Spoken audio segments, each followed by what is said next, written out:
nim leen ko waxee woon mooy neex a faral dimanche sunu xol sedd bu baax a baax si moom sunu borom dogal yàlla moo bind waaye yemalewul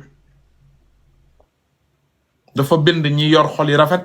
mu bind it ñi yor xol yi bon borom xol yi rafet yëpp yéene woon Wally Ballago Seck jàmm ak salaam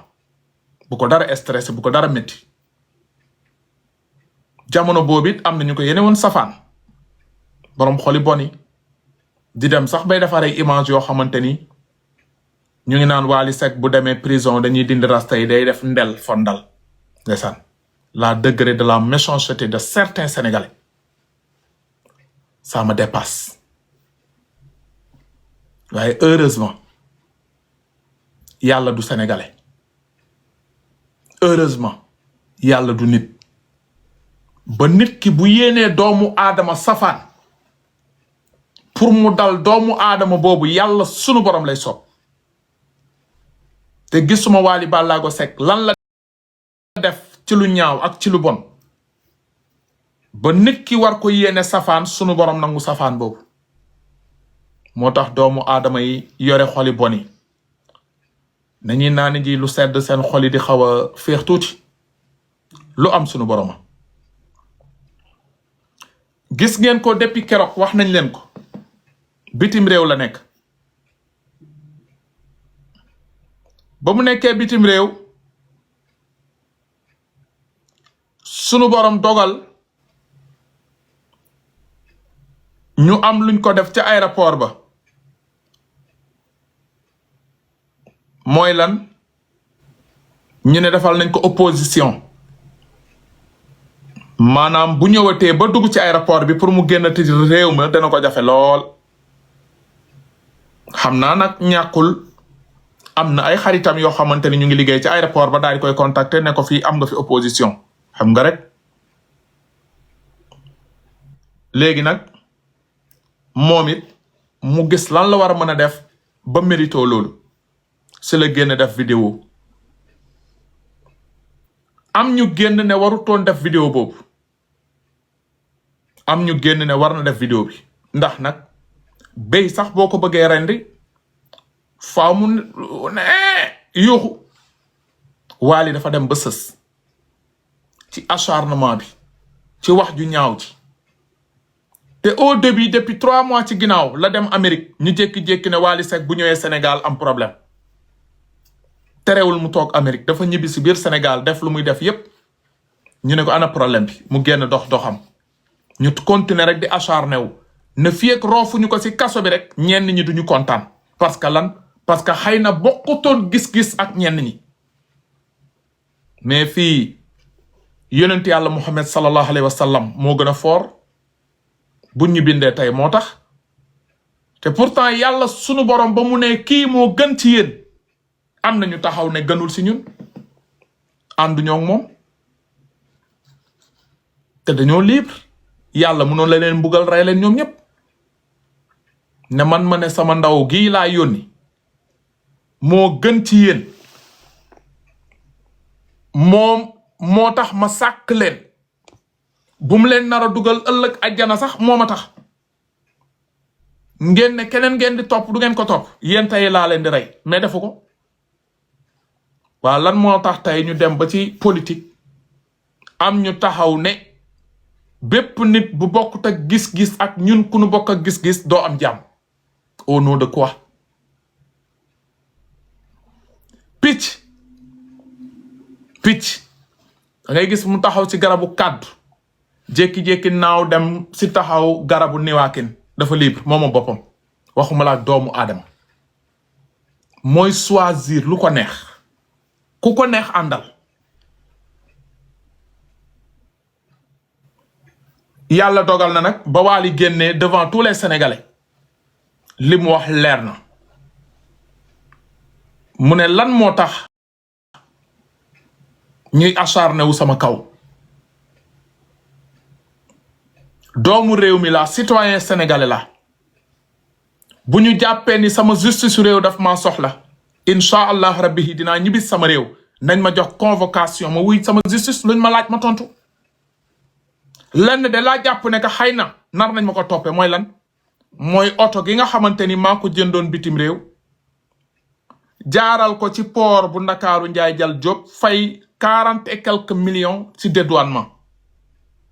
ma dem ba jëmmi jamono doomu njiitum réew mi ne gis na sama oto bi bëgg na ko ma jaay ko bam ko koy jaay it munoon na ma jox espèce waaye dam ko ne dama ko defaral chèque mu jaar ci banque mu am trace loolu de laa xamante ni peut-être buñ may topp ci loolu lañ may toppee am ñu génn di yàq der di sos naan Wally Seck 5 milliards lañ koy toppee dëgër fit joxe des fausses informations di fen ndax lan ndax ay vues ndax lan sa chaîne YouTube am xaalis nga dem nga fayeku nga lekk dara jaru ko dugal ci bopp sénégalais yi que Wally Ballago Seck dañu koy toppee njaayub suuf ay kër sangam ay terrain sangam dégg nañu lu ne fan yi passé te moom mi ndeyu mbill mi nga xam ne moo dund mbir bi xam na ni jaayul kër jaayul saret jaayul daal oto daal jàpp na ni ko jaayoon na ko ci doomu njiitum réew mi waaye nag lu ñuy naan fan la wàññanti mujjee ak i gëtam mooy lu Wally Ballago Seck waxoon moo am parce que sunu borom dogal na ñibbisi na ci biir Sénégal toog na këram woo nañ ko wuy ji na nëbbatuwul dawul fayul téléphone am ba mu demee tamit devant ses avocats ba avocats yi génne wax nanu nee nañu juge yi laaju ñu Wally Ballago Seck lu dul mbirub oto bi transaction oto bi yow digganteeg doomu njiitum réew mi oto bi laaju ñu ko kër laaju ñu ko dàll laaju ñu ko gerte laaju ñu ko passeport oto te pourtant waxoon na ko léegi comme oto bi mbirub 200 et quelques millions la lañ ci wax Wally Ballago Seck ne 210 millions ngi nii 210 millions yi nag joxe ko signifie pas li ñu koy tuumaal daf ko def déedéet daf ko cautionné pour mën a doxi soxlaam pour enquête bi continuer ëllëg ci biir bu nu jàppee ni que 210 millions yi waru ko lekk moom Wally Ballago Seck yoon day jël 210 millions yi téye ëllëg ci biir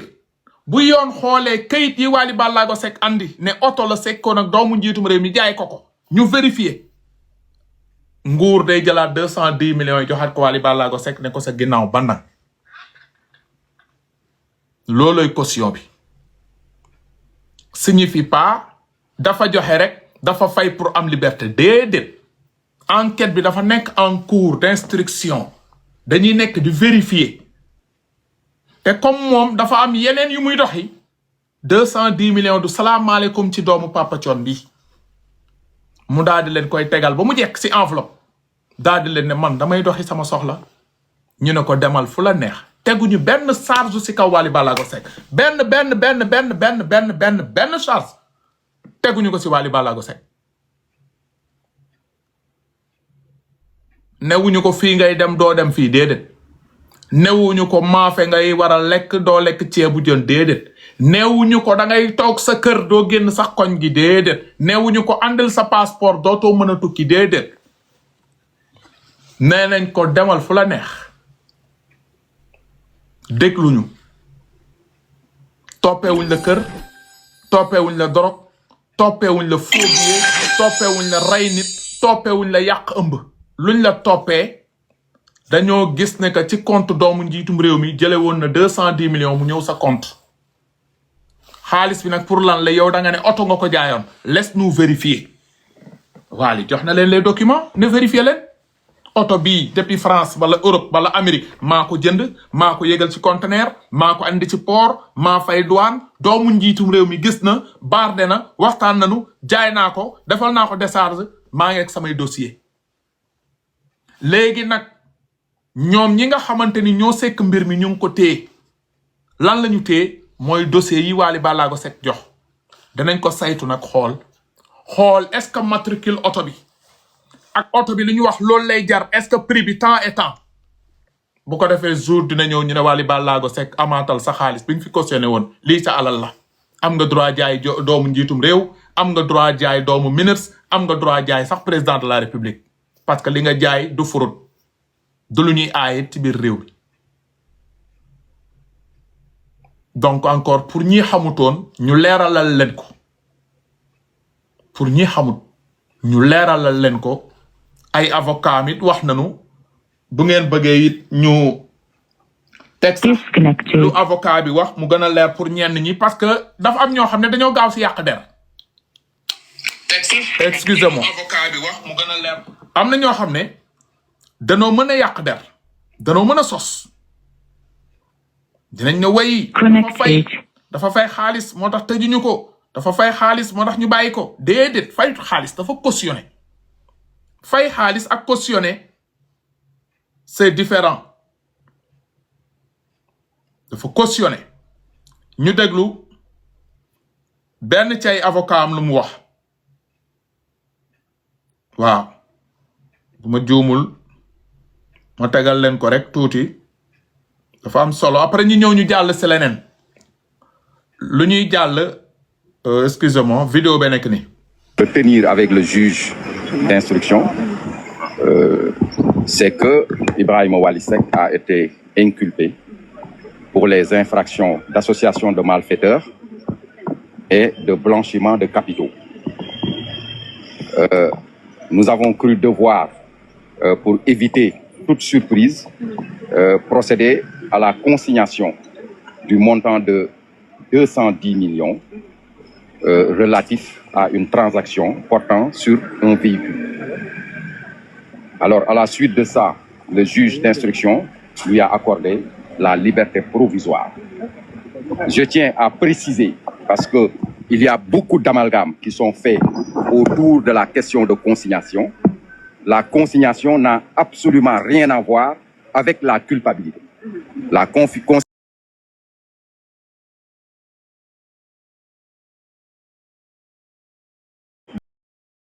de procédure pénale.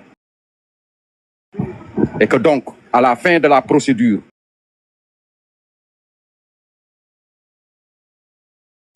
si la justice considère que la personne qui a procédé à la consignation est innocente, les sommes qui ont été consignées vont lui être restituées.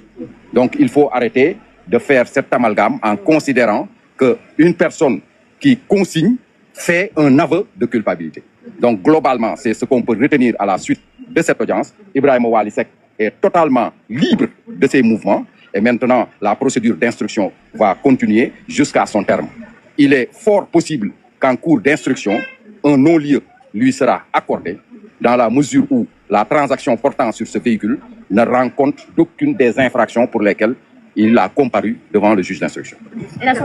leer na mooy li ma doon wax léegi rek joxe xaalis bi signifie pas dafa def te jour mën na ñëw ñu delluwaat ko xaalis bi te lu gënoon a am solo mooy terewuñ ko mu dem fenn fu ko neex na dem loolu day wane ne que dafa blanc comme neige. maa ngi gis am na kuy commentaire depuis démb di naan groupe WhatsApp team Kaliphone waaw kii lii Jibril Kali xaw ma excuse-moi Jibril team Kali WhatsApp qui est partant aw ma benn groupe WhatsApp pour mu clair sant ma it kenn ubbi groupe WhatsApp si sama tur pour muy clair li may bañ rek jour ñu ne groupe WhatsApp team Kali la ñu ma arnaqué wala la ñu ma defee lii wala lañ ma defee laa ku ko def sa problème la man bokkuma groupe WhatsApp famille bokkuma groupe WhatsApp politique bokkuma groupe WhatsApp association bokkuma groupe WhatsApp nit du génn fenn numéro Kaliphone ñu ne mu ngi fii suñu groupe WhatsApp tey la audio wala démb si guddi la audio bokkuma groupe WhatsApp awma groupe WhatsApp te duma ko ubbi jamono neexatul jël ay nit dugal leen ci groupe WhatsApp seeni numéro nekk foofu nit jël numéro nit di ko audio wala di ko wax ay yeneen mujj bi day ñu ne si Kaliphone Sall la donc je dégage toutes mes responsabilités ci ku mënti ubbi groupe WhatsApp ngeen dugg foofu bokk fa sama ngañ ñi nekk bokkuma groupe WhatsApp kenn dugaluma groupe WhatsApp joxuma kenn ndigal mu ubbi groupe WhatsApp ci sama tur ku ñu dugal ci groupe WhatsApp nag nga ne team Kali la groupe WhatsApp loo fa góobe gar ko sama kàddu day leer de parce que damaa weex donc dañuy jékki-jékki dafay audio saagantey ndey wala ay xuloo ñu naan kaa leen déglu audio waa kër Kaliphone waa groupe WhatsApp Kaliphone ñu ngi teesante kii wax na lii kii wax na laa kii non je suis pas dans ça nit balaa nga naan da ngay ubbi groupe WhatsApp woo ma ba ma jox la autorisation nga commentaire ne groupe WhatsApp qui est partant aw ma groupe WhatsApp santuma kenn bokk ci groupe WhatsApp santuma kenn ubbi groupe WhatsApp sama tur yéen a libre nag ubbi seen groupe WhatsApp tuddee ko Colobane wala Pikine wala Thiaroye wala sax ngeen tuddee ko Kaliphone sama next parce que am na ñu ubbi seen compte TikTok tuddee ko Kaliphone signifie pas Kaliphone la compte bi laa am ku usurper sama tur nag nga nax si nit loolu yóg nit ki la du ma toog fi ne bu kenn usurper sama tur ku ko mën defal nit ñu bari day ñëw naan Kaliphone am na ko ma waxal si TikTok bi nee na ma waaw ni ma sama nekk si man boo déggee sama voix xam nga boo gisee sama kanam xam nga boo dofee ba nit jël photo Kaliphone doom ubbi compte TikTok mu am 1000 abonnés nga bind ko salut Kali dama bëggoon ndimbal mu naan waaw pour nga am 100000 dugalal 10 000 ci Wave bi après semaine prochaine nga am 100000 mu tax la nga dugal 10 000 nañ la nax sama nekk si bu ngeen yeewu dootu leen yeewu aw ma jot bi sax aw ma jot bi de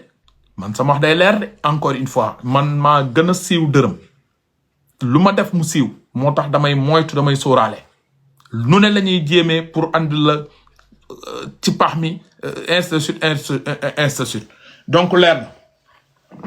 na léegi daal kon wax ji frankulaayu balaa ñu ñëw si kaa bi ñu ngi ñaanalaat Wally Ballago Seck yàlla na ko yàlla doolil sutura ñu ngi koy ñaanalaat yàlla na ko yàlla continuer di taxaw ñu ngi koy ñaanalaat yàlla na ko yàlla continuer di sàmm jërëjëf Wally dundal